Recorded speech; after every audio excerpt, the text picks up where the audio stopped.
Hello there guys and welcome back to the channel. So finally patch notes for version 45.1 are here. So everything that's gonna happen in July, and truth to be told, we kind of know vast majority of it, but well, we'll still get a conclusive overview, so to speak. So as always, we do have event quest and side event. Unfortunately, we do not see any changes with the event quest system, which does mean that we will have to take a Thronebreaker EQ 100% if we want access to the Power Gauntlet, which honestly kind of has already outdated rewards in itself.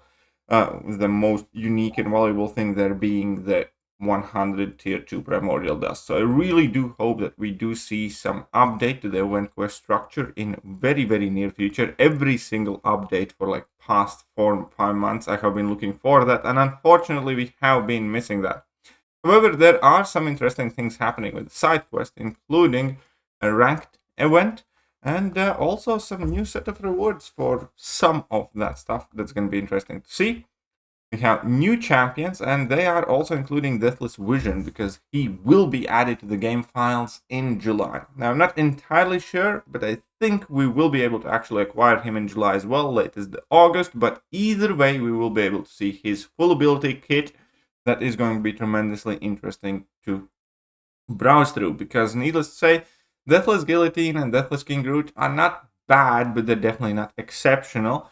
And as far as pinning high hopes on any of the Deathless champions so far, I would say that Deathless Vision has the best chance of being impactful to the game, and more so than the other ones, obviously, aside from the Deathless Thanos, which we have been promised to by end of this whole Deathless saga.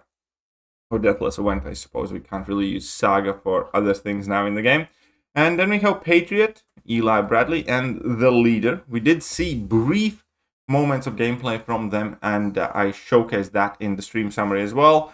I'll be absolutely honest, neither one of them seemed particularly exceptional. However, that is also, based on very little information. Therefore, I am not jumping to any conclusions. I will wait for full details and deep dives, and then the gameplay that is provided to us by CCP, and eventually testing him myself for both these champions to kind of get a better idea and grasp on these characters. But I have a fairly strong feeling both of them could potentially be defensively minded as well, unfortunately, because 2024 has been, well, let's face it, quite abysmal when it comes to offensive powerhouse champions. I'd say Prowler is the only solid offensive champion that we have gotten, and even Prowler is not like exceptional. It's good, and I'm sure he's going to get more popular soon, but you can't really compare the 2024 releases thus far with 2022 and 2023. So definite step back there in champion design and their overall power levels, in my opinion. Hopefully these two set us on the right track, even though I still have my reservations. Then we have the showcase returning. For those of you who do not know, showcase is effectively an Alliance War showcase. Something in the lines of a challenge mode difficulty quest themed after Alliance War, Masters Alliance War. So a group of exceptional Alliance War defenders, some of them carrying the Magic Thief tactic, have gathered in a quest and await your challenge. Experience the thrill of fighting powerful defender placements from Master Tier Wars, featuring Saga Alliance War tactics and nodes with the attacker benefits. The X Magica Showcase will arrive later this month. Are you ready for your path? So Kabam's skipping the Crush tactic because everybody hated it. Additionally, Kabam has promised reduced energy cost, increased rewards, eliminating some of the absolutely most lethal encounters, and hopefully they have learned their lesson, because let's face it, the first time around showcase did not do any favors for Alliance War. In fact, in my personal opinion, and according to many of you, after having experienced Alliance War showcase, significant portion of the players wanted nothing to do with high tier Alliance Wars, and that was kind of Kabam's fault. I genuinely believe the showcase number 1 did more damage to Alliance Wars than a lot of other stuff that Kabam has done to damage the image of Alliance War, and overall was a net negative. as I think it turned away more people from Alliance Wars than it attracted to. Again, Kabam claimed to have learned their lessons, and they claim to have kind of tuned it down with improved rewards, so let's hope they do get it right this time around, because, well, the more people get in Alliance War, the more competitive it can be, the more fun it can be.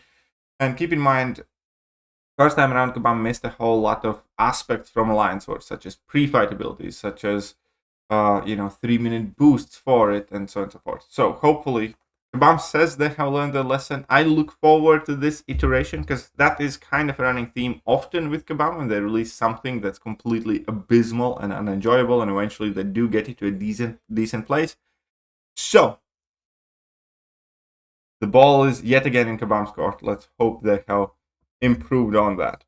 So we have Spring of Soro Gauntlet, and that is going to be the culmination of Spring of Soro, allowing us to earn a full tier 4 class catalyst if you are Valiant, and effectively will feature 2 new fights that we have not yet had. We have had Iron Fist, Onslaught, Gwenpool, and Annihilus, and for the most part, these fights were quite fun. Obviously, Onslaught was quite troublesome with the objectives that we had to do it with, but it also, in my opinion, provided quite a lot of net good by forcing people to learn decks that Onslaught's level 1.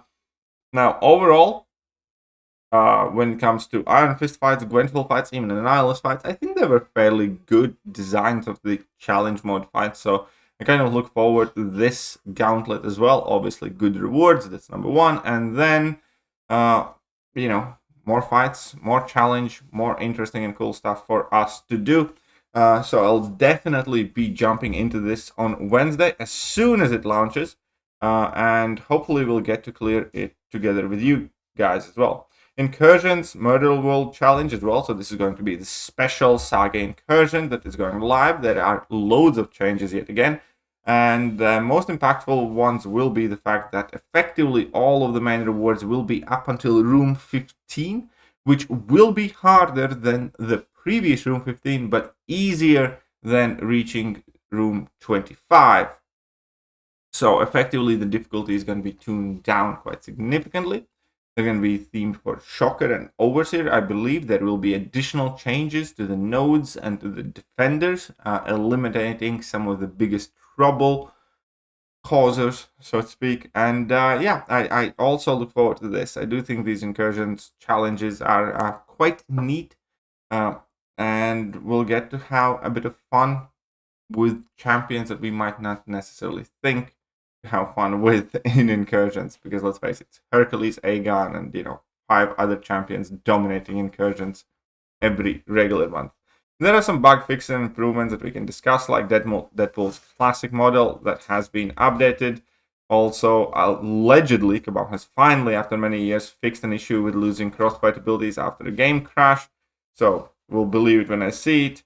And last thing that I wanted to discuss was the July side event, because I did notice some cool changes to that. Obviously, a lot of the rewards, yet again, are Mysterium based.